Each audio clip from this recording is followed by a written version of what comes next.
Hey,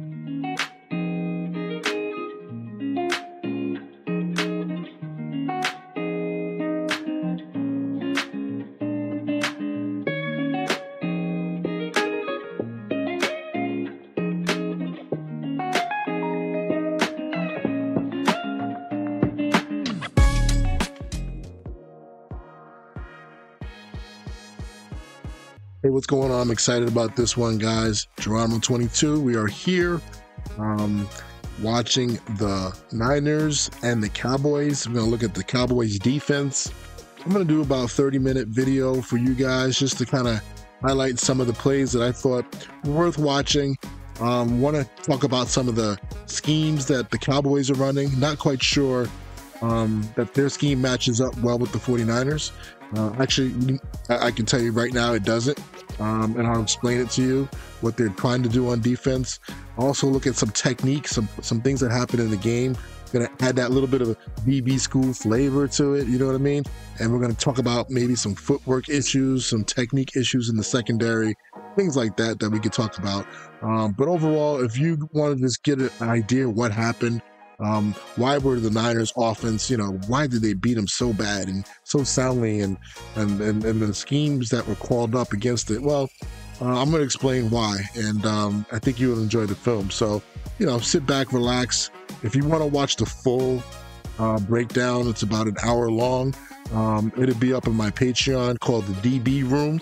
I'll be doing this more regularly, but I will be doing full games, and I also will be doing little technique things that I pull out from games as I watch them.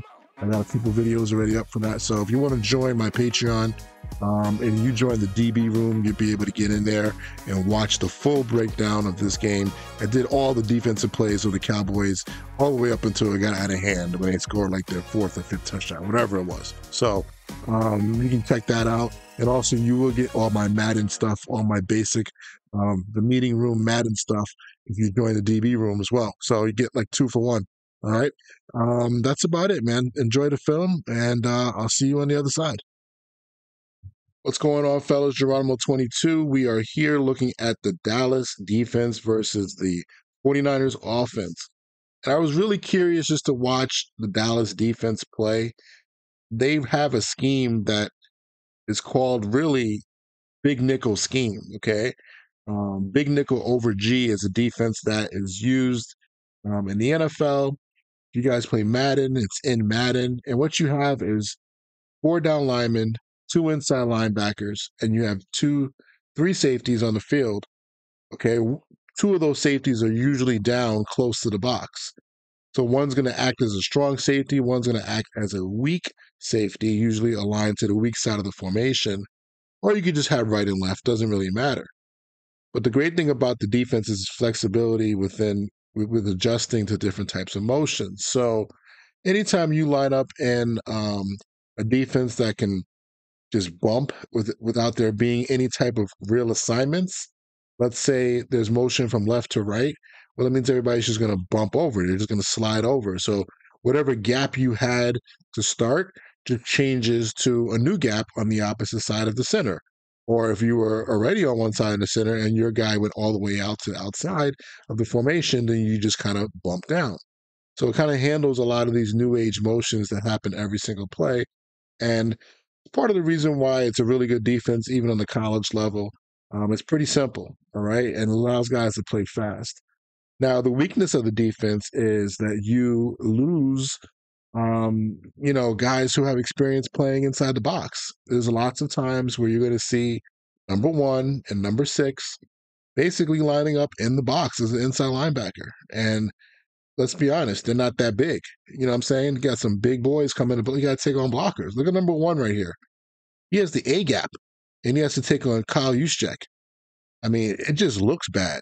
I'm gonna be honest with you. You know what I'm saying? Coming from a coaching standpoint, you can get away with this in the college level because you're not usually going up against a lot of power run teams anymore. Everybody's spread out. But I was really curious to see how they were going to run this style of defense against the 49ers, who are going to come out and run the ball out of 21 personnel, right? They're not going to just spread you out all day. So anyway, they do have some, they as in the Cowboys, they do switch up their front a little bit. I noticed that they kind of have like a reduced front where they kind of put 2-3 techniques down there. I think it's Vander Esch. They put him on the line of scrimmage. I think this is it right here, right? So they kind of line up like this. You got 2-3 techniques. So it's kind of like a cub, and then they just play ball from there. But let's talk about the coverage aspect of things, all right? So, in general, you're going to get a lot of cover three style defenses, which is what Dan Quinn is used to, right?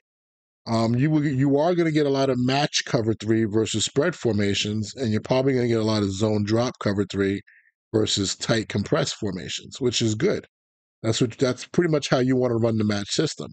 You know, if they give you a formation that they're going to potentially run verticals on you, then you want to be in three match. You want to be almost in a hybrid man to man.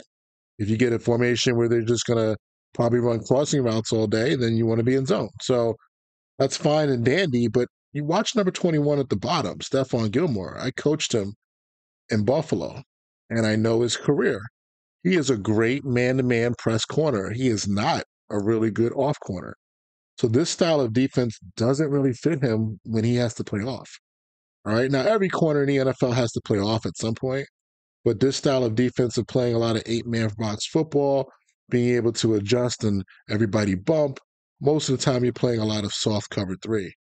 Now, right here, you're going to see against this compressed set, he gets up in the face of the receiver because he just got beat recently. I know him personally, and he's going to do what he does best, which is play nice soft shoe, bump, man-to-man defense, and he's good at doing that. All right. But when we get to the touchdown play, I want to talk about what happens on this touchdown play and the defense that I think that they were playing. Okay. Let's take a look at this again. So now we got this bear type of front, which is a nice little change up. I get it. But number one is playing in the box. He's a linebacker getting held, but still, I mean, look how that just doesn't look good. I'm sorry. I guess it works, but I don't know. All right, let's take a look at this defense right here. Watch this touchdown. This is going to be Kittle working a vertical route, then kind of just cuts across the field to the open space and gets the touchdown. And it looks like what happened, like what's going on. And you can see the safety in the back there kind of talking to one of the guys underneath, like, hey, why aren't you there? Well, let's find out what happens here. Good job by Purdy escaping just buying a little time and going from there. But let's look at this formation, okay? This is the one play I'll break down from this series. This formation is what we call 3-by-1. Okay, you got three receivers at the top, including the tight end, and you have one receiver at the bottom. And on defense, you can tell pretty much from the shell that it's going to be a cover three, right? Or some sort of single high defense. Okay, because you got your safety in the middle, right? You got your off corner up here, and this safety started walking down. So most likely it's going to be cover three. Now, what did I just say about Gilmore? He likes to play press, okay? So let's just watch it a little bit. Let's watch Gilmore and let's watch what's going on, and then we'll come back and break it down even further. You can see Gilmore's playing press. You get a cover three style defense, right? Or cover one, and then it's a touchdown. Well, what are they playing here? I think what they're playing is what we call three match, okay? And they're playing it against a 3-by-1 set. So the places that I've been with Rex Ryan and when I was with Jim Swartz, you can teach it different ways. But in general, okay, it's almost like if you have a guy, if you're spread out, right, and your guy, this is the easiest way that I always taught it. If your guy is in position to run a vertical route, then there's a good chance you're going to be in match coverage, and you have different ways to explain it, okay? As a matter of fact, let me show you what the coverage looks like on paper, and then we can come back here and finish it off. I'll give you one of the playbook drawings that I made of how to play this coverage. So here's the example of what I'm talking about. This is cover three match. And when I used this with the Jets, basically your corners are allowed to play meg to meg, which means man everywhere he goes, okay? And then your nickel, he would play what we call danger. Anytime an offense came out with the threat of 4 verticals, we would say danger, which would tell him to basically match number 2 if he goes vertical, as you see on the screen right here in this play called zipper, which is all go special. Now you got to figure out what do you do with the number 3 when he runs his route over the middle of the field, deep down the field. How are you going to cover it? So different defenses have different answers. Sometimes they would take the inside linebackers and say, you guys have to turn and run with that guy. Usually it would be like the backside backer, right? Because he has a little bit more time. Or the safety is just going to have to play him. I mean, what else are you doing, right? You're in the middle third. You just got to go and stay with him. So it's almost going to look like man to man with three guys underneath playing zone. And that's what I think they were doing on defense. So just wanted to show you an example here of how the route could have been matched up a lot better, but for some reason wasn't. Okay, so that's three match. Okay, now you see what happened there. So now it's going to make more sense why, if you look at the top of the screen, why you're going to get the corner and the nickel pretty much matching up on their guy because they're in the corner at the top is definitely playing Meg coverage. He's just playing it from off. Okay, so he's up here. He's playing Meg. As soon as he came under, he's jumping it. He's going. He has man everywhere he goes. This guy here runs a little bit of a double move route, but again, he's in match coverage with the nickel. The nickel's in match coverage with him, so that's taken care of. The bottom is pretty self-explanatory. We got that matchup. There you go. So who's supposed to take care of this? I don't know. So some people will say, and I definitely know that him going out, he's going to match him as well. Um, People would say that, well, the backside linebacker, we're trying to roll with this guy. Depends on the rules that you have. Like I had said in the previous part of the video, I mean, there's no work for him. I mean, there's nothing else to do. Everybody else is basically in man-to-man coverage. So why wouldn't that safety just stay with them, especially late in the down, right? You think it turns into a scramble drill almost. So I'm not sure what happened there, and also I'm not sure what happened with the underneath coverage. I do know from a personnel standpoint, you're getting another DB on the field. Okay, so they're still in their big nickel package, but this is a dime right here. So they brought fourth safety into the game.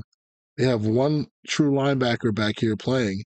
Okay, and that could be part of the problem too. He hadn't been on the field the whole series, so he might have just blew an assignment. But just very interesting to see what the Cowboys are doing. They're trying to basically get a lot more athletes on the field, which is very understandable in today's football. But it looks like some of their rules aren't completely straightened out on that touchdown play. Okay, so let's keep on going. Let's see what other interesting things came up on the Cowboys defense against the 49ers. Okay, so this series, there's going to be a lot of bad by the Cowboys here, man. Oof. Okay, let's just start with what's happening here. So this is 20, looks like 21 personnel, or could be actually 12 personnel, okay? And they are still in their big nickel package. It looks like Curse is back. He's out here in the slot, way out there. So if we're playing three match, right, we have rules in three match for what we call stack receivers, all right? Basically, the rest of the defense could be playing their zone principles, right, over here. And we're going to just isolate these two versus these two and just say, versus this, we're going to end up playing man to man coverage. Okay. And that's what it looks like happens here. It's just that you have Curse, who I know is athletic. He's still a safety. He's out here covering Brandon Aiyuk. And that's not a good matchup. So he's going to match up on Aiyuk. This is going to be pretty basic. He's going to beat him. He's going to basically work his leverage, make him turn early, right? Because he sees the switch release. He's thinking he's going to go vertical. I would too. And then he's going to make him have to do what we call a speed turn or baseball turn. And this baseball turn is what I expect from a safety, slow. So he can't get back on that, right? That's what it is. It's nothing more, nothing less. That, it turned into man to man out there. There was no real zone principles with that. So that's just straight up, man, my guy is better than yours. So you want to talk about a mismatch? That's a nice little mismatch right there. Now, I guarantee you the personnel looks like 11 per. Actually, nope. What's the name's walked out there? It's 12 personnel. Okay, I thought this play was duo when I first saw it, but it is. I think it is duo, to be honest with you. Looks like there's a lot of double teams going on here, or hand back, wind back play, zone kind of misdirection. But you're gonna get everybody stepping to the left, but the ball's really going to the right, and the middle is soft. This is what I was talking about. Like the middle is going to be huge this game. 97, the guy I talked about who hasn't been playing well. I mean, just look how he runs around the block, which opens up a huge gap, and they already have a huge, like almost wide nine type of alignment right now. So you're asking for that right now. This is when I was watching this, I was like, well, if the Niners just run straight against this soft front, and I think, if I'm not mistaken, number 14 is still in the game. So they're in their dime front. Okay, I've talked about this already. But whoever's at, they have their nickel out here, and they got their dime safety right here with the two safeties back. Again, they got beat on some pass plays early. Like I said, Dan Quinn it's just late with his calls. Now he's trying to make up for it by calling split safety coverages with light personnel. I mean, this is just bad, man. This is asking to get your butt ripped. Wow. Series. Niners put a little motion. Deebo in the backfield. That goes out.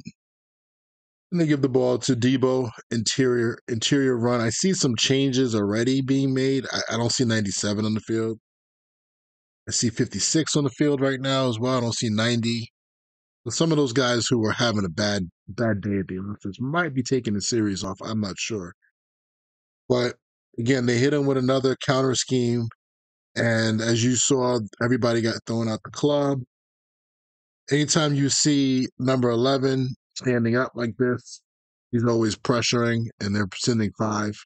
Okay, and they're probably playing cover 1. That's a huge tell already, just from watching a couple plays. I'm sure the Niners know it too.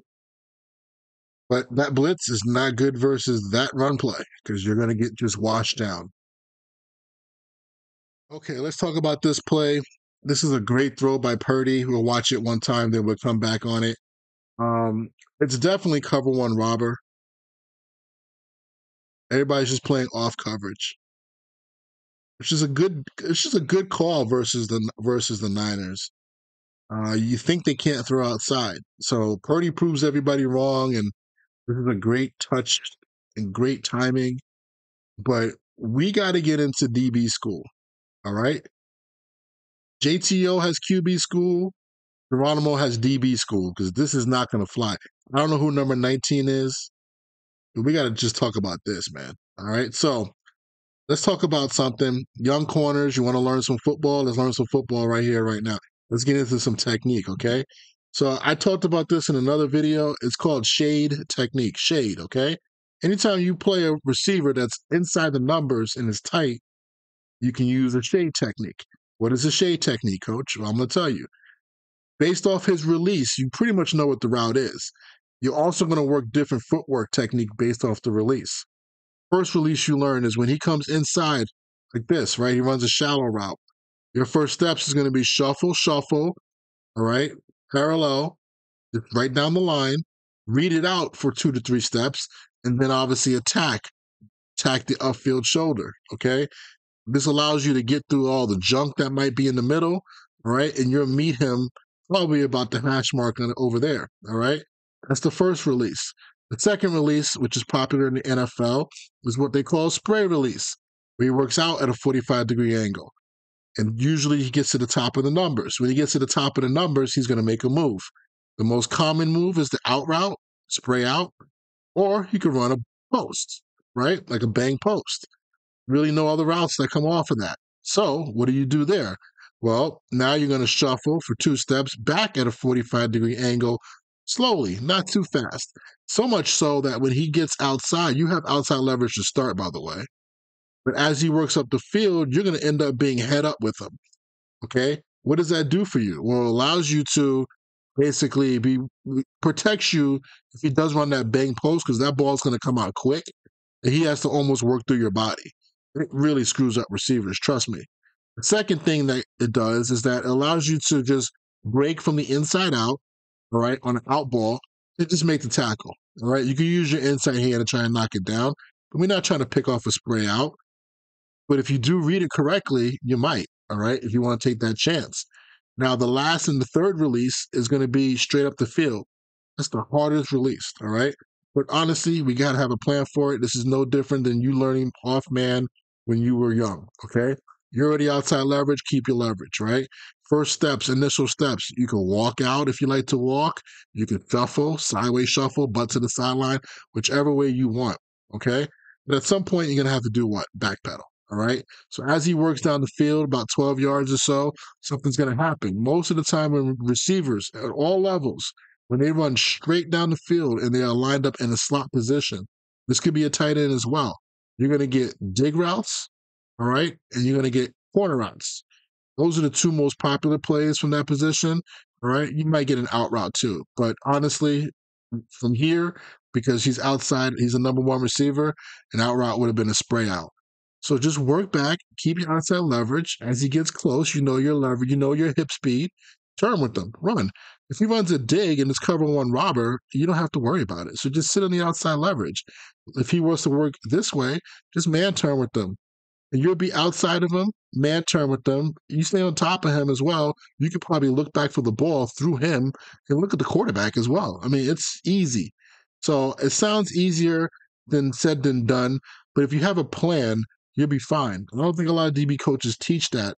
But in general, he should have been fine. Now I see the switch release, but to me, that's still the same thing. You're just running vertical down the field. Doesn't matter if you switch release. Okay. He switched, but then he went straight. So now you have a plan. Look at what the DB does. Look at what this guy does. He gets square, he doesn't pedal, and he freezes and doesn't move his feet. And he almost tries to grab the guy. Like, I don't know who this guy is, I'm sorry to say, but that's not good, man. Like, look at the top. Look at the top. Look at Gilmore. You see how Gilmore's playing that? This is exactly what I'm talking about, right? He pretty much has the same release up top. Watch this guy. He's going to do a little release here. He's going to go straight. Gilmore's going to shuffle back, kind of sit back there and stay on top of him, back pedal style. You can use your hands in the NFL. They say you can't, but as long as you don't impede somebody's progress, they're not going to flag you. See Gilmore? You see how his body in position right now? His hips are turned because he knows he has to make a move. Now, his route that he's getting from 19 is not not really threatening anybody. I ain't going to lie. But still, that's just really bad job by number 19 at the bottom, who just he gives up his leverage. He stops his feet. That's just bad. So, yeah, we got to get a little DB school in here once in a blue moon. Just got to teach some technique, man, because it does come down to technique. You can line somebody up and give them the best defense in the world, but I guarantee you that guy is going to get in trouble for that route, or he's at least going to probably have to lose some playing time. Two back power.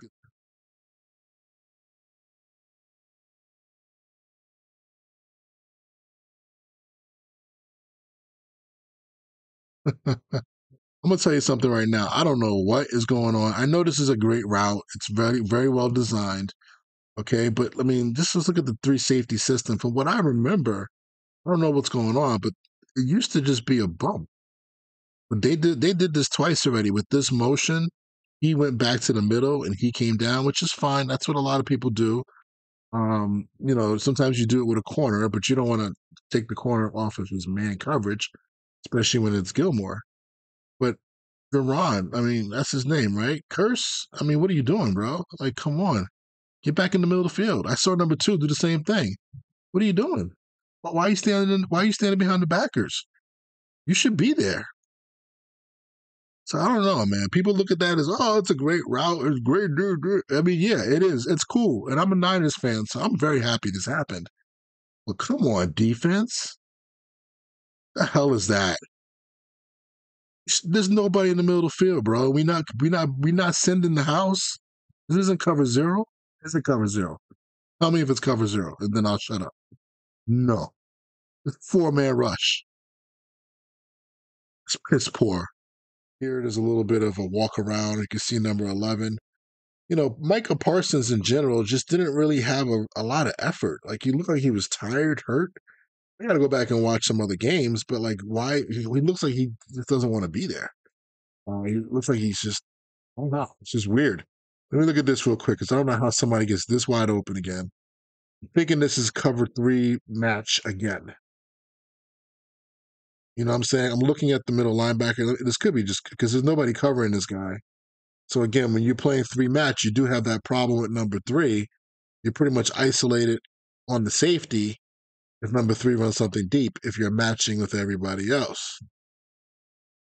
Very interesting. But the only reason why that guy's running free is if it's three match and they just decided to match everybody below. The thing about three match, just so you know, if you really what it is, all right, just from a teaching standpoint. So I talked about it when I on that first slide, danger, right? Okay, cool. So we have they walked out to it, right? They motioned out to it, but on the fly, you got to make this call quickly. Okay, it's danger, right? So if he goes anything down the field, right, I'll take him. But what we called sky on the move meant that if number two doesn't run anything vertical, if he runs something like this, a pivot route, something short, you become his own defender. You don't stick to him. He's not your man. It's your man only if he goes vertical, just like any other match coverage principle. Okay. Over here, you can meg this guy up so we don't have to worry about anybody else. But what that does is, and I have some drawings of this that I won't show you right now, I'll probably bore the heck out of you guys, is that, when you get this corner route, now you can kind of leverage it. So if they did some type of route like this, a little high-low route combination, right? Get them out of there, whatever.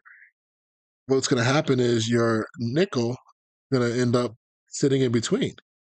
He's going to probably still push over to help out late, but he's not just manning him up. It's not match man. He's not playing Meg on the inside. You don't play, when you play match principles, you don't play Meg on the inside. Only guys that can Meg are your outside guys.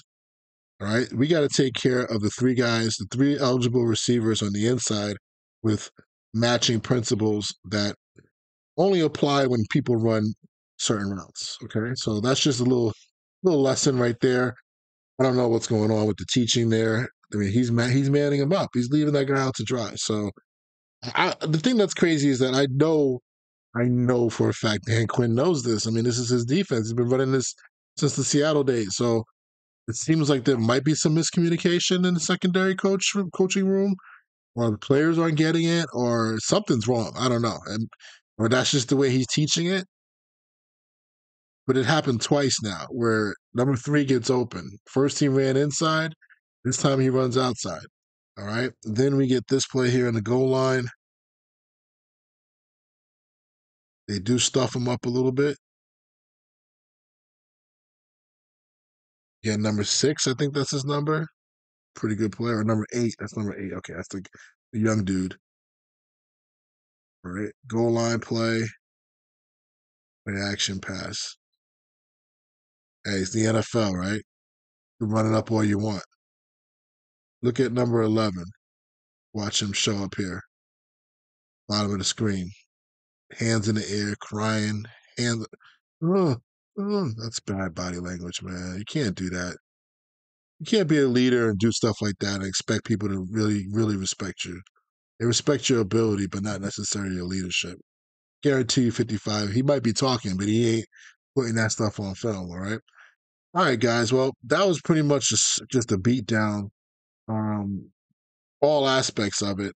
And honestly, the Cowboys, I can say this, scheme-wise, I have question marks about it being so light in the box. Like, what are they doing? But that's how they want to play this scheme. And this scheme may not just match up versus the Niners. Coverage wise, really some problems in the coverage area with three match, 3-by-1, and also just the man skills aren't there. But I know they're missing Diggs, not their fault, right? But then they do have guys like they're putting Hurst or matched up on Aiyuk and stuff like that. I don't know if that's smart. So do they really have the personnel to run this defense? I don't know. I'm gonna watch more of this defense. Like I said, I want to study it and break it down for a later date. So anyway, but that was fun. All right. Hope you guys appreciate it. If you guys got any comments or questions, please put them below. And I'll see you the next time around. Peace.